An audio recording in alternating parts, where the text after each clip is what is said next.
Newski, who was seemingly very close with Durk and D-Thang throughout his childhood, would also claim this set, while also being closely affiliated with another set called Face World 079. Even the music video for Durk's first nationwide hit, This Ain't What You Want, was filmed in the Dog Pound's hood, as can be seen from the street sign of Green Street at the beginning of the video. Growing up, D-Thang would have two best friends, Chino and SB, who were both from the eastern side of the south side, with at least Chino allegedly being part of the THF-46 gang set located in the so-called low end. Fortunately, almost since the start, OTF would experience some major setbacks. In May 2014, only a few days after signing his deal with the label, Durk's cousin Newski, aka Nunu, real name MacArthur Swindle, would be gunned down in Chicago. And as was the custom at the time, DJ Academics would soon report on Newski's death in his highly sarcastic style as part of his War in Chirac YouTube series. It's your boy DJ Academics. Restart the first 48 clock. Start pressing up RIP t-shirts because I gotta ask, is there heaven for a Chirac savage?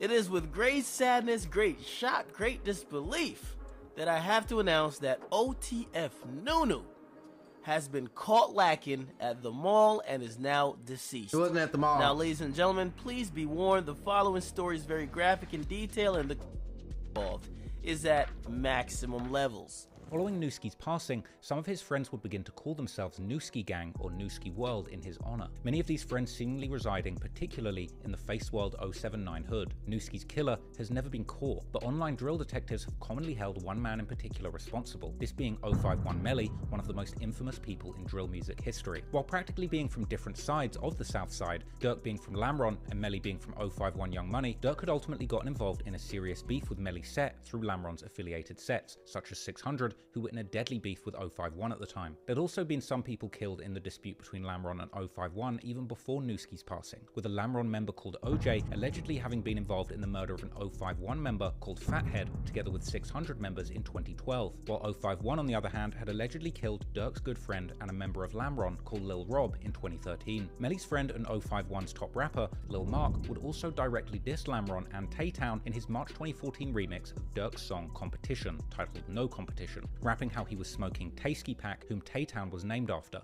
as well as Lil Rob, before saying that he's 300k and die L's, with L of course standing for Lamron. Only days after dropping the diss song, Lil Mark would be tragically killed at a bus stop, allegedly by Lil Durk's friends, one of these rumoured to have been King Von himself. And after this, Durk would diss Lil Mark in 600 rapper E-Day's remix to the song War, saying how he was smoking on him. Durk would also film a highly disrespectful video of himself at that very bus stop where Mark had been killed. I ain't gonna lie, this was like prime of the height of the drill era. This is when niggas was getting whacked every other day, every other week. It was going down, bodies was dropping. This is when the murder was at its highest.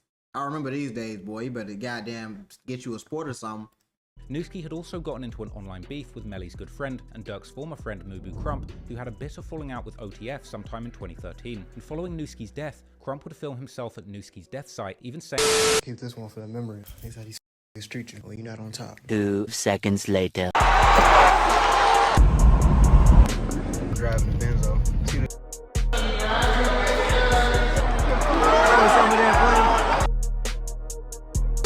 that he was at the scene with Newski's killer, making many believe that this person was indeed Melly. Less than a year after Newski's death, OTF would suffer another major blow. They did Chino OTF bogus. Chino, real name Uchenna Aguina, would be gunned down in March 2015 while sitting in his car outside of a fast food spot in the 8400 block of Stony Island Avenue after he had taken part in an anti-violence event. Newski and Chino's deaths were devastating for D-Thang, as he would often let his followers know on social media. Chino's murder also remains unsolved, but once again, the same two people, Melly and Crump, would be associated with the hit, with Crump being the one to diss Chino the hardest, again going to the murder location and asking the cashier at the food shop if they had an order for Newski, calling his meal of choice the Chino burger.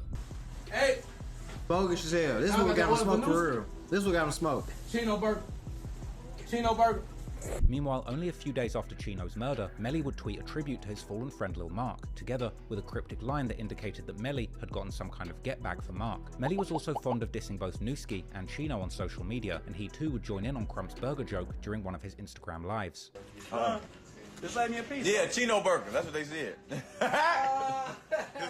Crump would continue dissing Newski and Chino, sometimes aiming his words directly at D-Thang, commenting under his tribute post to Chino in 2017 how D-Thang was the reason that Chino was dead, while Lil Durk was the reason that Newski was dead. Clearly, Durk and D-Thang were big targets for their enemies in the streets who had already killed people close to both of them. According to Durk and D-Thang's mother, D-Thang himself would end up getting shot twice between 2016 and 2017, but little is known about these incidents. Fortunately, he would seemingly survive both events with relatively little injuries. Mubu Crump, however, wouldn't be so lucky, and in May 2018, he would meet his end as he was gunned down in front of a house party during a drive-by shooting, where Melly would allegedly also get hit, but survive. The killers have never been caught, but the most popular theory online, surprisingly, points to the rivals of OTF, particularly a member of the STL EBT set called Can't Get Right, aka Get Right or Man Man. This theory being further boosted by the claim that another STL member, the infamous shooter Wooski, was allegedly later caught with Crump's murder weapon. However, this claim has seemingly been debunked by the YouTuber Loyalty and Betrayal. Let's just be clear.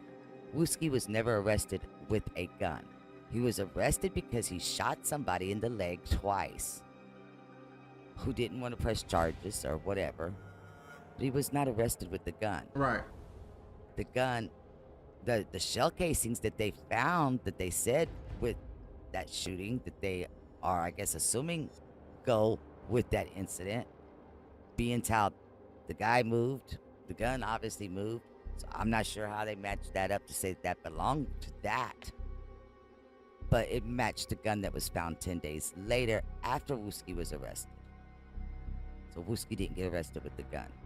So all those videos have false information. Only a few months after the death of Mubu Crump, Durk would experience yet another loss that would hit very close to home, as his cousin Darnell Banks, better known as OTF Baby D, was killed in a shooting in the far south side of Chicago in October 2018. But this wasn't the whole story. This shit Baby D was crazy. not alone at the time of the shooting, but allegedly with D-Thang, whose age at the time matches that of one of the victims reported by local news, as well as another 32-year-old man. The trio would reportedly get ambushed in a McDonald's parking lot shortly before 3 AM, all of them sustaining multiple gunshot wounds, but thankfully D-Thang would end up surviving once again, together with the 32-year-old man. In her memoir, D-Thang and Durk's mother would confirm him being one of the victims of the shooting, writing how this had been one of the most serious out of all of the shootings that D-Thang had survived, and how Baby D's death would leave him heartbroken. Baby D's murder would go unsolved, but Melly's name would once again begin to ring in online speculations, as photos would begin to circulate of one of Baby D's cousin wearing a Long Live Baby D shirt with a large F Melly text boldly printed on the front, together with a picture of him. Durk would also seemingly begin to diss Melly often in his songs following Baby D's death, like saying how there is one special op that they haven't killed yet in his July 2019 song Like That, or even specifically addressing the person who killed his cousin in his August 2019 song Die Slow, this likely being a reference to either Newski or Baby D, while seemingly giving an order to his guys to make sure that he dies slowly. Shockingly, exactly 1 month after the release of this song, 051 Melly would be killed on the south side of Chicago while attending a house party at the 6100 block of St. Lawrence Avenue, this being in the hood of the Jaro City. But it ain't no telling. I think we do know who killed Melly. I'm pretty sure. I forgot who actually they say who killed Melly, but it was like Melly did so much shit to so many people, bro. That shit was bound to happen at some point.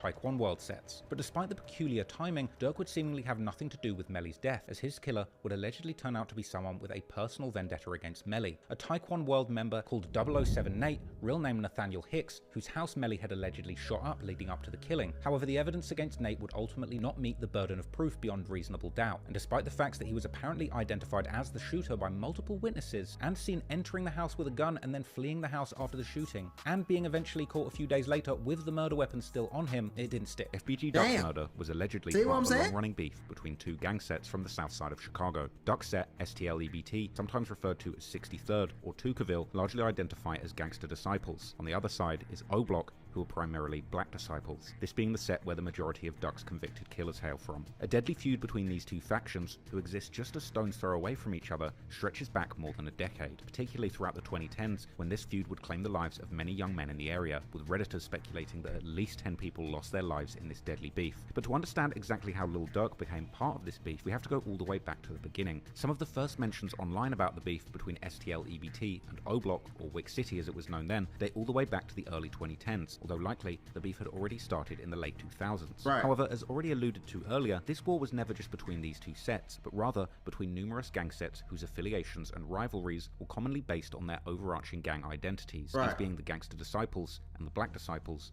or the GDs versus the BDs, with sets like O Block, Lamron, 600, Front Street, and TYMB being clicked up on the BD side, while sets like STL, EBT, Gyro City, Taekwon World, MOB, and Brick Squad would form an alliance on the GD side. And it was his next diss song which would be one of his most disrespectful ones yet, and unfortunately also his last song, the infamous track Dead. Durk would begin the song by immediately announcing that the Chicago Legends track was nothing but business, before going straight back to dissing dead people from the BD side. Durk would also acknowledge Von mentioning his brother Brick in the song Took Her to the O, saying that Brick had been slinging dope when Von was still doing kid stuff like swimming and fishing, before dropping some more highly disrespectful bars about dead members from sets like 600 and O Block. Unfortunately, the rest is history. Dead certainly increased the size of the target on Durk's back, but regardless at this point, he was the most high-profile GD rapper from 63rd and probably the biggest trophy in the streets for his ops. Sadly, in August 2020. I ain't gonna lie, Durk, people had money on Durk top for a minute, man. People wanted Durk gone for a long time. Like, people wasn't playing about that shit, bro. I'm surprised, like, no bullshit, without him ever moving, I'm so surprised he lasted this long. About a month after releasing that song, Durk would end up getting brutally gunned down by members and affiliates of O Block in a brazen, broad daylight attack in Chicago's most upscale shopping district, located in the Gold Coast neighborhood, right in front of the Dolce & Gabbana store. Now, if you want to see a deep dive all into the details of the murder of FBG Durk and the aftermath, you can go and check out my 2.5-hour video just on that topic. But for the purpose of this video, let's keep things brief and focused on Durk's connection to the crime. Because right after Durk's murder, Durk would once again be caught right in the middle of an Instagram live when fans would begin to barrage him with comments about Durk's passing, with Durk acting like nothing had ever happened, showing himself hopping off a private jet in good spirits while completely ignoring the imploring messages about the death of his biggest enemy. Make a plan, watch the score in the mail. 39 years I heard them crying to sell. Boy, getting money right up. I took a picture on my block, they think I'm back in the field. Von, on the other hand, would come out with the most unconvincing statement, trolling the whole world, saying how the two had settled their differences right before Durk's passing, even adding sarcastic lines about how he was going to be thinking of Durk every step of the way, and also making snide remarks about how Durk had been dissing his dead friends and family members. Meanwhile, as time went on, the feds would get involved in Durk's murder investigation and track down the entire route that the killers had taken to the murder scene, tracing their origin back all the way to O Block, with surveillance footage literally filming the entire crime, with them driving from O Block to the murder, committing it, and then driving back again. However, even with all of this evidence, it would be over a year before the feds would even be able to move in with their indictment. But eventually, in September 2021, the feds would indict 5 people for the murder of Durk. Charles Liggins, aka C Murder, Kenneth Robertson, aka Kenny Mack, DeCarlos Offord, aka Los, Christopher Thomas, aka C-Thang, and Marcus Smart, aka Muwop, as well as another man, Ralph Turpin, aka Teasy, who had been the person that spotted Durk and gave up his location. With such a clear trail left behind by the so-called O Block 6, also known as the Sloppy 6, it was inevitable that they would also eventually be found guilty, and all 6 are ultimately facing mandatory life sentences, while a 7th person associated with the murder, Zell Munna from O Block, would sadly end up taking his own life before the FBI could indict him. However, during and after the trial, the discussion would also focus on the possible culpability of Von and Lil Durk in Durk's murder, particularly as the prosecution's legal documents would claim that Turpin, aka Teasy, had allegedly called someone after he spotted Durk in the shopping district, asking around to get put in contact with Lil Durk's brother and manager, D-Thang, who was coincidentally no longer alive by the time these arrests took place. The indictment would also mention a person named as Individual E, who pretty clearly appears to be Lil Durk, being listed as a high-ranking member of the BDs, with these details suggesting that even the FBI wasn't ruling out the possibility of Lil Durk's personal involvement in the hit on FBG Durk, but avoiding naming him specifically. In fact, based on these documents, some YouTubers would even claim that D-Thang would have been indicted too if he hadn't been killed in June 2021. Furthermore, it would be revealed that there had allegedly been up to a $100,000 bounty placed on Durk's head leading up to the murder, with many pointing out to a blog filmed in O Block a couple months before the murder took place that showed Von giving out wads of cash to other members as potential proof of this bounty being handed down. Furthermore, the person placing this bounty allegedly being someone who bought custom-made chains for O Block members. Indeed, the Fed's investigation would also focus on the so-called O Block chains that King Von had actually purchased for many members of his set both before and after Durk's murder, with many of the alleged killers of Durk also receiving one, as Von would apparently spend over $100,000 to buy altogether 16 O Block chains. The timing of these purchases and the distribution of the chains to prominent members of O Block, including the alleged killers, appeared to symbolize loyalty and respect within the gang's ranks, as well as possibly being a reward for a job well done with regards to the Durk murder. For example, Muwop could be seen with Von at the jewelry store shopping for additional O Block chains a mere 6 days after the murder, while others like C Murder could also be seen posing with the chain on his social media just a few days after the murder. Interestingly, also Lil Durk himself seemingly received one of these chains, while Boss Top was alleged to be one of the leaders of O Block alongside Von during the trial, with Top actually describing the chain as a hood trophy trophy. But wearing the O blockchain was by no means Lil Durk's only connection to Duck's murder, because in the years following Duck's passing, Lil Durk would diss FBG Duck several times in his music. For example, in his December 2020 song Redman, Durk would mention how he knows someone who died with a famous name, but his friends still haven't slid for him, this possibly being a reference to the fact that FBG Duck Set, STL-EBT, aka Tucaville, would seemingly not retaliate following his murder, with a apparent post circulating suggesting that Duck's people were frustrated that nobody actually got revenge for him. However, the more clear-cut disses towards FBG Duck would start in early 2021, as Lil Durk would release the brutally named song Should Have Ducked, together with Memphis rapper Pooh Shiesty, where Lil Durk raps how he gets so high, he gets high as Duck, a reference to Duck being dead and in heaven. Youngboy, Quando Rondo, and OTF had a I seemingly ain't gonna lie, we already know about this one, but that shit was crazy though. Just think, that just gave me flashbacks of just thinking about what was going on back in the day and how crazy it was and the amount of bodies that was dropping, man. Change your life, bro. No matter what you're doing, it's not too late to change your life and get out them streets. Let me tell you something. These streets don't love nobody. Nah, for real, that shit's crazy, man. So many people that just passed away, and y'all doing shit sloppy. Y'all recording it on camera. Y'all posting everything on Instagram. Y'all wearing chains with the gang name and getting arrested with them and shit. And